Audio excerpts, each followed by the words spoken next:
Good morning or afternoon. I've been exploring vlogging and recording my life and my tennis journey. This is gonna be my first actual video, so if you're watching this in the future, I hope I've actually been making videos, but if not, let's get into my stretching. I always start off stretching the hamstrings. I stretch my left, my right, and I stretch the middle to start off. I used to have a very big problem of pulling my back, like higher hamstring right under my butt. So I always do that now. Now I move on and I start doing my hip flexors. Always gotta stretch the hip flexors. After that, I gotta hit a little back stretch. Always gotta feel good about it.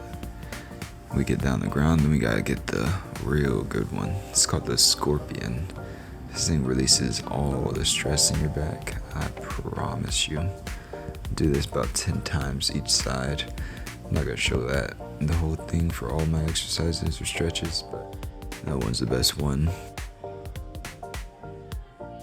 Alright, we should all know this stretch. Cat-cow. Nothing more needed to be said. It's a great stretch out that back. Alright, I'm done stretching after that. Now it's time to get some weights. I have a 15 and a 30. I'm pretty sure I don't use this 30, but I've been using the 15 to do my one-legged RDLs. It's been good to help my balance, and my right foot is demolished at the moment. I have tendonitis in the top of my foot, so I've been doing this a lot. And don't ask me why my leg is not going up any higher than that. I think I'm really just terrible in my balance in this point. I only did this in, I think, 2 sets of 5. Just because if you can't tell, I cannot hold my balance for life me on the right foot. My left foot was a lot better, but that's just a balance problem at this rate. I'm not showing this full part, but this is like the greatest back stretch ever. Just do this about 10 times for like 10 seconds each. Now we move on to rotations. I'm really working on trying to get my body work a lot better in tennis. So I've been learning how to do my rotations off the court to help me on the court.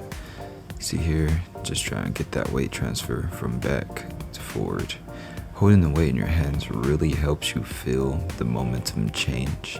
Because like typically without the weight, it kind of feels like a little lackluster, but with the weight it really helps me focus on it and feel it. So I've been doing this a lot here lately. And on my right foot, I really haven't been able to do it as often as I'd like to, but it's good. It's helping me build up my muscle memory. I prefer to do this with a lot more explosiveness, but we work with what we got for right now. Alright, we're hopping back into some more rotational things. Right now I just had to stretch my back a little bit just to feel good. My back gets tight like after doing anything, so I have to do this every once in a while. But this is really about my semi-open stance, putting that power into the ball rather than just hitting it semi-open and not putting anything into it. This is a little bit more closed on this side. I just wasn't paying attention. I was trying to keep it mostly semi-open, but did this about 15 times each side. Do about 2 reps of it. Can't do it too long. Core will start hurting or my elbows start hurting. But moving on to the mat, move the mat over a little bit. We're gonna do our side to side movement. So boom, load off that leg, jump to the other leg, load off that leg, jump to the other leg. Some people call this skaters, I just call this the jump.